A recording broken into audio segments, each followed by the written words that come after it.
Boruto 2 blue vertex chapter number 11 के अंदर इतनी ज्यादा इंटेंस चीजें हुई हैं जिनको देखने के बाद जूरा भी हैरान हो चुका है। हिमावरी के पास इतना इंसेन पावर अप आ चुका है जिसके बाद हर चीजों को वो डिस्ट्रॉय कर रही है। यहाँ पे बोरुटो अपने फ्लाइंग राइजिन के इस्तेमाल से हर जगह तबाही मचा रहा है। नॉस्टैल्जिया मिलेगा तुम्हें कुरुमा का और साथ में नारुतो का।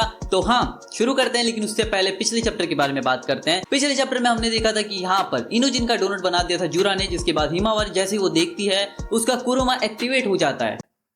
हाँ, उसका कुरुमा एक्टिवेट हो जाता है, उसकी टेल बिस की पावर अब एक्टिवेट हो चुकी है, जिसके बाद वो चली जाती है बरियन मोड के अंदर। बरियन मोड में जाने के बाद हिमावरी अपनी कुरुमा की पावर के इस्तेमाल से अपने बालों को कंट्रोल करती है एंड यहाँ पे इनोजिन को उस पेड़ में से निकालती है और उसके डोनट को सही करती है। I mean, उसको कंप्लीटली हील कर देती है। अभी इनोजिन पूरी तरह से हील हो चुका था, लेकिन यहाँ पे हिमावरी बोलती है कि मैंने उसको हील तो कर दिया है, बट वो कंप्लीटली हील हुआ है कि नहीं ये मुझे नहीं पता, तो तुम लोग उसको यहाँ से लेकर जाओ। जिसके बाद शिकराय बोलता है कि हाँ, हमें यहाँ से चलना चाहिए क्योंकि यहाँ पे हिमावरी के अलावा जूरा से लड़ने वाला और कोई भी नहीं है, उससे हैंड टू हैंड कॉम्बैट करने वाला यहाँ पे और कोई नहीं हिमावरी के अलावा। अब यहाँ पे चोचो ये बात से एग्री नहीं करते कि वो हिमावरी को यहाँ पे अकेला छोड़े। अब यहाँ पे हिमावरी चोचो को समझाती है अंकल बेन के स्टाइल में कि इतनी सारी पावर्स आ चुकी है मेरे पास, तो उनके साथ रिस्पॉन्सिबिलिटी भी आती है। With great powers comes great responsibility. जिसके बाद चोचो ये सुनने के बाद बोलते हैं कि तू बस फाइट करना, लेकिन मरना मत, क्योंकि हम लोग को साथ मिलकर पैनकेक्स खाने। इसको पैनकेक्स खाने, फाइट नहीं करना, सिर्फ अपने पेट से काम है। अब अपनी टीम 10 यहाँ से चली जाती है। जिसके बाद अब हम देखते हैं हिमावरी वर्सेस जूरा का क्लैश।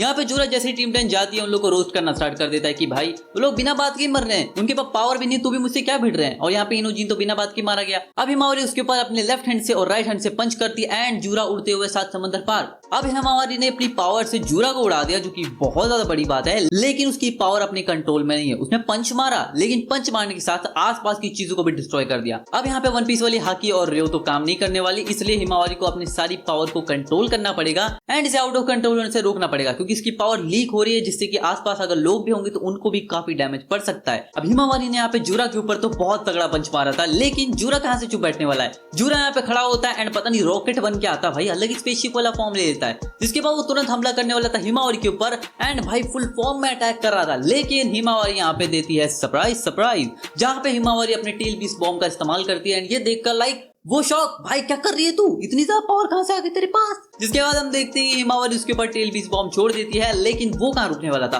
वो भी अपने टेल बीस बॉम्ब को छोड़ देता है। जिसके बाद दोनों के टेल बीस बॉम्ब से एक बहुत बड़ा एक्सप्लोजन होता है, जिसको अपनी टीम 10 भी देखती है, जो कि अपने सफर पे है, आगे बढ़ रही है, बच के भागने का कोशिश है। लेकिन अब हिमावरी पूरी तरीके से ओपन है, जिसके बाद वो लगातार उसके ऊपर पंच मारने लगता है। सबसे पहले एक हेडबट मारता है, हेडबट से हिमावरी लाइक डाउन, खत्म। लेकिन जूरा का इससे पेट नहीं भरता, जिसके बाद वो एक बहुत ही तगड़ा लात मारता है हिमावरी के सर के ऊपर एंड हिमावरी डाउन। अब हिमावरी यहाँ पे डाउन हो चुकी है, लेकिन अगर जूरा को ये करते बोरुटो ने देख लिया या नारुतो ने देख लिया, ये खत्म है, खत्म भाई, इसका कुछ नहीं बचा। अब आगे सीन शिफ्ट होता है और हम देखते हैं यहाँ पे सारदा, हिडारी और सुमिरे और साथ में कोनोहामारू, हाँ सब लोग बैठे हैं यहाँ पे, बातें कर रहे हैं हिडारी से। यहाँ पे सारदा हिडारी से पूछती है कि तू चिडोरी का इस्तेमाल कैसे कर पा रहा है। जिसके बाद हिडारी बोलता है कि हाँ चिडोरी। जिसके बाद हिडारी सबसे पहले अपने आप को हील करता है, एक क्लो मार्क से अंदर जाता है और दूसरे क्लो मार्क से बाहर आता है। जिसके बाद पूरी तरीके से हील हो जाता है। हील होने के बाद वो बोलता है तेरा ये जो शारिंगान है तेरी आंखों के अंदर, तेरी नशीली आंखों के अंदर जो शारिंगान बैठा है, इसको मैं लेके रहूंगा। उसको शारिंगान चाहिए सारा की, ताकि वो अपने पावर पे कंट्रोल पा सके। उसको चिडोरी के ऊपर कंट्रोल पाने के लिए उसके पास पावर कम पड़ रही है एंड इसलिए वो बोलता है सारा देखो कि अगर मेरे को तेरी शारिंगान मिल जाएगी, जिसके बाद मैं चिडोरी के ऊपर कंट्रोल पा पाऊंगा। जिसके बाद कोनोहामारू बोलता है कि आखिर है कौन तू, तुझे ऐसे ही शारदा शारिंगान दे देगी। और कोनोहामारू पूछता है कि तेरा सास की उचिया से क्या लेन देन है। जिसके बाद हिडारी बोलता है कि सास की उचिया, आखिर ये है कौन और मुझे क्या पता मैं कौन हूँ, ये तो जानने में यहाँ पे आया हूँ कोनोहा के अंदर। लेकिन सुमेरे जैसी बात समझ जाती है कोनोहामारू को, बोलते हैं कि सारदा को प्रोटेक्ट करने के लिए। लेकिन तभी हम देखते हैं कि सारदा के पीछे से एक क्लॉ मार्क निकलता है और सारदा को एक बहुत ही पावरफुल थंडरबोल्ट का झटका मार देता है। हाँ, पिकाचू से भी ज्यादा पावरफुल थंडरबोल्ट। हम देखते हैं कि यहाँ पे कोनोहामारू पीछे से हिडारी के ऊपर अपने राशिंगान से अटैक कर रहा होता है, लेकिन यहाँ पे बहुत सारे क्लॉ मार्क बिछे हुए हैं। तो उनमें से हम देखते हैं कि हिडारी का हाथ आता है एंड वो कोनोहामारू के पैर को पकड़ लेता है। जिसके बाद हम देखते हैं कि कोनोहामारू अपने आप को प्रोटेक्ट करने के लिए, क्योंकि यहाँ पे हिडारी तुरंत ही कोनोहामारू के ऊपर चिडोरी का इस्तेमाल कर देता है, लेकिन तभी कोनोहामारू अपने राशिंगान को विंड स्टाइल में कन्वर्ट कर देता है, एक बैरियर बना लेता है, जिससे कि वो चिडोरी के डैमेज को कम कर देता है। लेकिन फिर भी उसको चिडोरी लग जाती है एंड वो काफी दूर जाकर गिरता है, डैमेज काफी ज्यादा पड़ता है। एंड तभी हम देखते हैं कि यहाँ पे हिडारी सुमेरी का भी पत्ता काट देता है। अब हिडारी यहाँ पे सबका बैंड बजा देता है, आई मीन सबको सुला देता है। एंड जिसके बाद हम आते हैं हिमावरी वर्सेस जूरा की बैटल के अंदर। यहाँ पे जूरा 100% पावर के अंदर हिमावरी को मारे जा रहा है, बहुत बुरी तरीके से मार रहा है, इतनी ज्यादा बुरी तरीके से मार रहा है कि वो अपने आप को हील भी नहीं कर पा रही है। यहाँ पे हम देखते हैं जूरा उसकी तारीफ करता है उसकी हीलिंग एबिलिटीज के लिए कि तू टेल बीस की लेवल की हीलिंग पावर को कर पा रही है, ना ही टेल बीस की जिंचुरी की जैसी और ना ही नॉर्मल ह्यूमन जैसी, बल्कि बल्कि खुद टेल बीस्ट की पावर लेवल के ऊपर अपने आप को हील कर पा रही है, क्योंकि उसको पता है, क्योंकि वो खुद भी एक टेल बीस्ट की फॉर्म से ही बना हुआ है। अब कुरोमा भी यहाँ पे बोल देता है कि हिमावरी हम इसको अपनी पावर से हरा नहीं सकते, ये बहुत ही ज्यादा ओवर पावर है। लेकिन उसको बचाने के लिए हम देखते हैं कावाकी और डेल्टा आ जाते हैं उड़ते हुए। एंड इसके बाद डेल्टा कावाकी को बोलते हैं कि एक बात बताऊं, तू बुरा मत मानना, पिछली बार तू बहुत बुरी तरीके से पिटा था जूरा से, तो इस बार तू क्या करने वाला है? कावाकी बोलता है मुझे नहीं पता, पर कुछ तो करना पड़ेगा। लेकिन कावाकी को यहाँ पे कुछ करने की जरूरत ही नहीं है। पीछे से हम देखते हैं अपने बैड एस यंग लॉर्ड को आते हुए, जो कि भाई लिटरली क्या ही दिख रहा है भाई, वो एकदम अलग ही लेवल पे। यहाँ पे हम देखते हैं बोरुटो फुल स्पीड में आता है, उन दोनों को पीछे छोड़ता है एंड यहाँ से जूरा की आंखों के सामने से हिमावरी को लेता है एंड वहां से चला जाता है। अब अगले सीन के अंदर हम देखते हैं हिडारी यहाँ पे सारादा को खाने वाला होता है, आई मीन उसको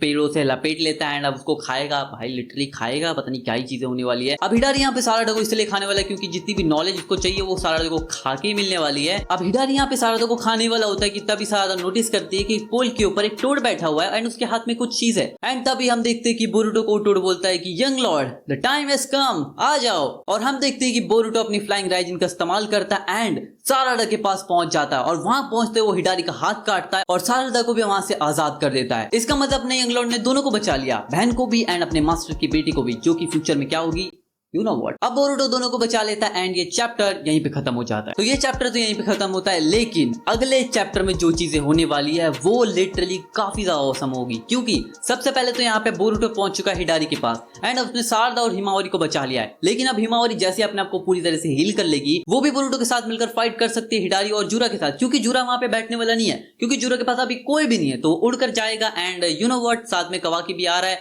तो बीच में उन दोनों की फाइट भी हमें देखने मिल सकती है। और अगर नहीं होती है तो यहाँ पे हिडारी के पास जूरा पहुंच जाएगा एंड 2 वर्सेस 2 की फाइट होगी। वैसे बोरुटो सोलोज, अब बोरुटो उन दोनों को हराने के बाद कोनोहा का फिर से लीडर बन सकता है। वैसे अगर फिर भी कोनोहा वाले उसको बिट्रे कर देते हैं तो फिर भाई लगता है नारुतो को आना ही पड़ेगा। तो यार मुगिवारा चैप्टर यहीं पे खत्म होता है। आई होप कि तुम लोग को पसंद आया होगा एंड अगर नहीं पसंद आया तो कोई बात नहीं, नेक्स्ट पार्ट जरूर पसंद आ जाएगा। चैप्टर 12 के अंदर हम बहुत इंटेंस चीजें देखने वाले हैं। तो चैप्टर का एक्सप्लेनेशन कंप्लीट हो चुका है। वीडियो चले वीडियो को लाइक कर देना, चैनल पे सब्सक्राइब कर दो एंड अगर तुमको चाहिए एनिमे रिकमेंडेशन वीडियो तो वीडियो ये रही, चेकआउट जरूर से करना, मेड इन अबिस के ऊपर है एंड काफी औसम एनिमे है। तब तक के लिए मिलते हैं जल्दी नेक्स्ट वीडियो में।